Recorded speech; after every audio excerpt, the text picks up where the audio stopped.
How's it going? This is Resident of Coleman, and I'm here to do Dark Shadows from the Beginning Part 3, the 1966 series. And what am I doing today from the beginning? It's the Phoenix Ark. It's sort of weird to keep saying from the beginning because really, by the time the Phoenix Ark happens, this isn't from the beginning anymore. This isn't Victoria arriving anymore. We're past that.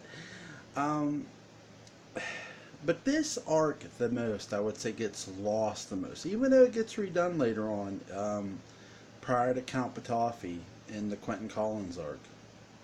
But I think because of how Quentin Collins' arc turned out, it gets forgot about there too. Um, Played by actress Diana Mal- Melly. I looked up her name because I have trouble pronouncing her last name. That's all I had to look up. So the rest I know. You know, I've often said all these characters in Dark Shadows have introduction points, and they're all different. Diana's character, Laura Collins, it's different, but it's so off-putting at times. Like when you see this woman in the sort of the cafe, the restaurant where Maggie's working. It's a where you could also walk into the hotel as well. The hotel and restaurant were connected downstairs, and upstairs was the rooms. And she's sitting there in the kitchen, and or you know, with her back turned, and Maggie serves her. She sort of looks at her like, "Do I know you? Like, are you from here?" And she goes, "Well, I used to live here and all that." And yeah, and it's so crazy that Laura Collins. When I looked at Diana, I'm like, "Wait a second, Laura Collins. That's Roger's wife." Because you up to this point, you're only Laura Collins is only mentioned by David, Elizabeth, Roger, Burke. Um, it's Victoria brings her up because she was David's mother ever coming back? Well, she was ill, so that's all you really knew about her. She was ill. She had some sort of mental problems, and when you first see Laura Collins and you look at her and you realize that it's like, and then Burke's act or not Burke, but Sam Evans is acting real weird. He calls Roger Collins. He goes, "I gotta, you gotta meet me at the Blue Whale. I seen somebody." So Sam Evans calls Roger. Roger meets him, and Sam obviously he's drunk. He goes, "Guess who I saw?" Like, I'm in that movie. He's like, I saw Laura. Who's the one person who could? He goes, "Your wife is back in town. Laura's back in town." I'm thinking, so that's Roger's wife, Laura Collins. And I'm looking at this beautiful blonde, smoking hot blonde, this beautiful woman. And before I continue into the supernatural points about her, at first I'm thinking, there's no way in hell this woman slept with Roger. How much did he have to pay her for that? But then I started to think, wait a second. The trial, the money, the kid was sort of the insurance. Okay, I could buy that. All right, never mind. Carry on. But she is a very beautiful woman. Diana it just is so radiant. But though too,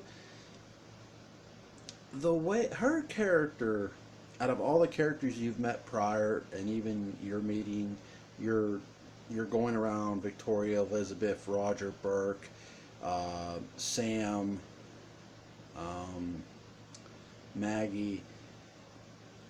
There's just a different sort of lighting to her character. It's sort of like her character has a constant glow, and there's no pun intended here. Like a constant light radiates from her, and I give credit to, and you might say, wait, it was shot in black and white. How can this be? Just trust me, go watch this. It's almost like a light is constantly radiating from that character. And I don't know if that was done just with the lighting or just done on purpose, but whatever it was amazing. I loved it because you could tell there was something different about her. And the way they did those flame sequences with her. Laura Collins was in fact a Phoenix. Now, here's where the debate lies, and some differ on this. And listen, I respect everyone's opinion. If you have a different opinion than me, please comment. I will thumb up it. I'm not here to say mine's right and yours is wrong.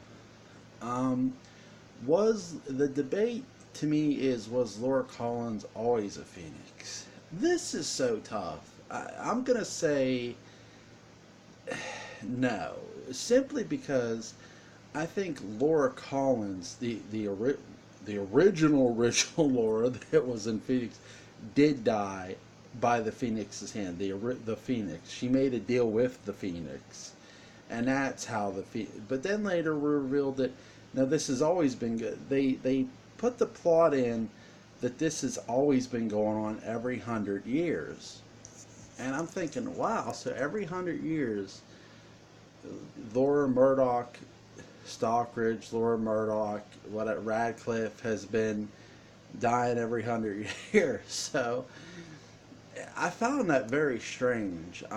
Very creepy, very cool. Again, Dark Shadows always had that atmosphere-like feel, and it damn sure had it here in the Phoenix Ark. But I gotta give a lot of credit to Diana, how she portrayed this character.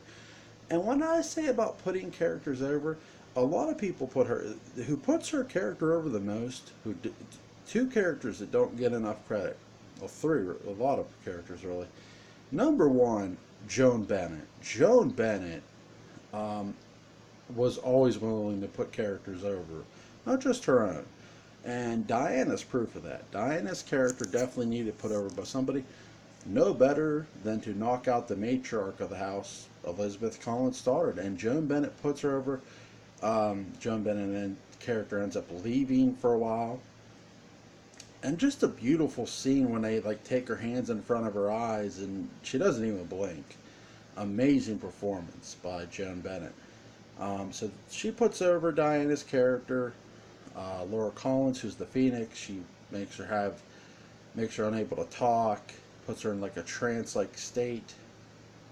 So Elizabeth does leave the house and go to a hospital in Boston where, and again, this is the only time Elizabeth has left the house up until this point. So this was a big deal in the series, for sure. I mean, that's what I don't get. You would think this arc would get talked about more because of this shit, but it doesn't. Also, John Philip Betancourt's blog did the Phoenix Arc as well. And it was really good. So, look, the Phoenix Arc is not for nothing. And what I'll say about this arc mostly is Roger's arrogance and willingness to get rid of David is really plays into this arc heavily. Throughout the beginning episodes, Roger just wanted rid of David. I mean, there was no secret to that. But in this arc, especially, it definitely is laid out thick. Roger just wants him gone, and he's looking for any excuse. And Elizabeth's last words before she couldn't speak was, "Do not let Laura take David." But here's the problem. Prior to all that, they were letting Laura try to see David. And David at first was afraid of her. Well, Roger convinced Victoria for them to meet, and they did meet. David nearly fell off Widow's Hill. Victoria saved him. And then after that, he was sort of bonding with his mother. So, and then after that, obviously, you have the whole Elizabeth thing where she catches Burke and Laura kiss. She catches it, and that's what causes the, Laura to put her in a trance-like state, her to stare at a fire. The whole flame sequences they did with Laura, to me, really set up Angelique later on really well. Not that this arc sets up Angelique, but the way they did the flame sequences, the effects in this. For a 1966 show, I gotta give Dark Shadows a world of credit. Because you go back and you look at it, you might say they're cheesy, but for their time, they're really, really good. The 60s effect, the lighting, the way they did this, I really feel the Phoenix Ark doesn't get enough credit for that. And two, Laura Collins, Diana's character, what I'll say is what makes her believable that she did sleep with Roger is while she's very nice, she's also very shrill too, and then oftentimes to the point, quick to the point. While she has a nice demeanor, it's every everything has an underneath tone to it when she talks. So while her words are nice to you, there's an underneath meaning to them. It's almost like or else, or else. And so, and like I said, she could be very shrill at times. So my my overall view of the Phoenix Arc really is you have Sam Evans too, who paints. This to me too is where Sam Evans. I keep almost ending this video, but there's so many things I gotta get to. Sam Evans actually paints a painting of Laura, and there's sort of like a piece missing. It looks like the shape of a boy, and you're like, oh, I guarantee you they're gonna put David in there. When you could tell when you first watch it, it's gonna be David in the painting. And this is the arc to another arc where Josette comes into play heavily. Josette is against Laura. She knows Laura's evil. She knows Laura's a phoenix. She's a ghost. She knows it all. Um, she puts David in the painting to sort of warn David. And I do find it funny that Roger, of all people, is appalled. But I mean, you look at the painting. I mean, yeah, you could say, well, she's naked, but yeah, you really can't tell that too much because the flames are so high. But I guess it's because his wife is sort of surrounded by flames. I guess I could see the offense. But in the painting, he decides to take it and burn it. And I know it's like just a scream. But to me, when they burn that painting, I always felt they were burning the original Laura Collins' soul in a lot of ways, in my opinion. If you guys disagree, cool, leave a comment. But just the way they used Sam Evans in this was key. Laura ends up causing him to burn his hands. They blame it on a cigarette. We all know better. And his hands are wrapped up. And this is also where you're introduced to Dr. Peter Guffrey. Yes, Peter Guffrey. I said the name Guffrey. And this is one of the doctors who really get forgot about later on because he really helped Elizabeth in a big way. He was able to help Victoria determine what Victoria was figuring out through Josette. Again, Josette is a heavy play in this, that Laura is in fact a supernatural entity. Dr. Guffrey specialized in, he was sort of like a paranormal doctor, or what you might, that specialized in those kind of events, that he liked dealing with the supernatural. And really, so did Victoria Winters. Victoria Winters, by this point, they had really more turned her into someone who was willing to take on the supernatural. And that's what I love about Victoria. She really took on the supernatural. That's why I changed my channel picture to Victoria Winters. But, well, one of the reasons. But, again, I think Diana just does not get enough credit for portraying Laura Collins in such a large way. And really, you want to know the first woman who really swindled Burke, and it's really shown in this arc, is Laura Collins. Burke fell hard for Laura. He was in love with her. I mean, Laura could have told him the sky was falling, and he would have bought it. And I really think Ryan Mitchell, the quick change between Ryan Mitchell from Ruthlessburg to he's in love was just like snap of the fingers with Diana. And it was so believable because of how beautiful Diana looked and the way she portrayed her character. So, and even I think Roger was a little more direct with Diana. I don't think Roger was totally, not necessarily for her. He just more wanted David gone. It wasn't so much about being for Laura. It was more about him wanting to get rid of David. He just wanted that kid gone. Listen, anybody who removes their dad's bleeder valve, they're going to want the kid gone. God. But, yeah, I mean, that's just Roger wanted David gone, really. And it wasn't so much, I think he was for Laura. He just wanted David out of his life. But again, Liz gave down her words. Carolyn was in charge. I got to give credit, too, here, where Nancy Barrett really takes the role of matriarch in house on her shoulders. Nancy Barrett does not get enough credit too in this arc for really carrying her character and just putting the leader of the house on her shoulders and selling her character as, you know, from this girl who was madly in love with Burke Devlin, who just had her heart broken, to, okay, I'm going to find out what happened to my mother, and god damn it, I'm going to kick somebody's ass. Now, she doesn't say that, but her attitude is like that. And I love that about Carolyn in this arc. That's another reason I wanted to talk about this arc.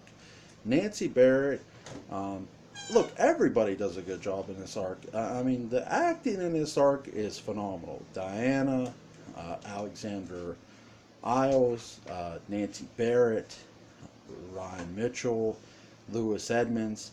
Really, really amazing job. And the one thing I want to sort of do to send us off, and who doesn't get some credit really too, again,